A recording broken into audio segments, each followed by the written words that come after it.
The sprint to the vote. President Trump planning an all-out blitz.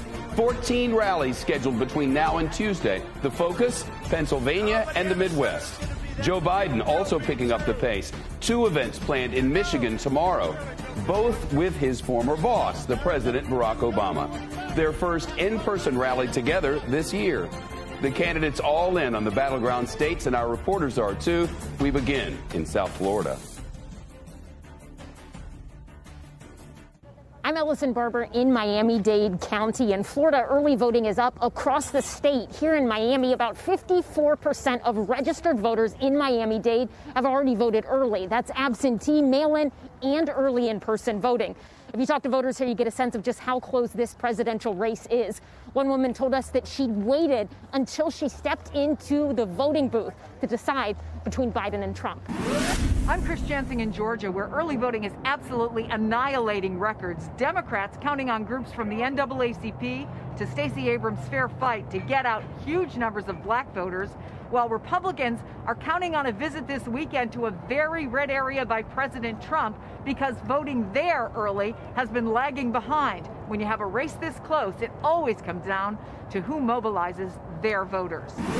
I'm Priscilla Thompson in Texas, where more than 9 million people have cast ballots early. That is an all-time high, shattering the record for total turnout set in 2016. And it was then that Donald Trump won the state by 9 points. That is the slimmest margin of victory for any GOP candidate in 2 decades.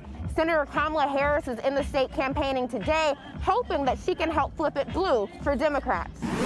I'm Dasha Burns in Michigan. About 2.5 million Michigan voters have already turned in their ballots. That's about half of the 5 million total turnout in the 2008 presidential election, which was the highest turnout in Michigan history. So far, this poll show Joe Biden leading in this state. He's also outspending the president in ads here. COVID cases have been on the rise in Michigan and across the Midwest, which could give a boost to Biden. The former vice president will need to turn out the black vote here and will also need to get some moderate Republicans like those in the suburbs of Grand Rapids to vote blue.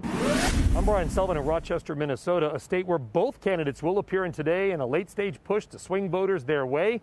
Economy, health care, and issues of racial and social justice at the top of mind for voters, with 1.7 million absentee ballots already having been requested here in Minnesota, in a state that both candidates want and both candidates may need. Thank you. Shepard Smith here. Thanks for watching CNBC on YouTube.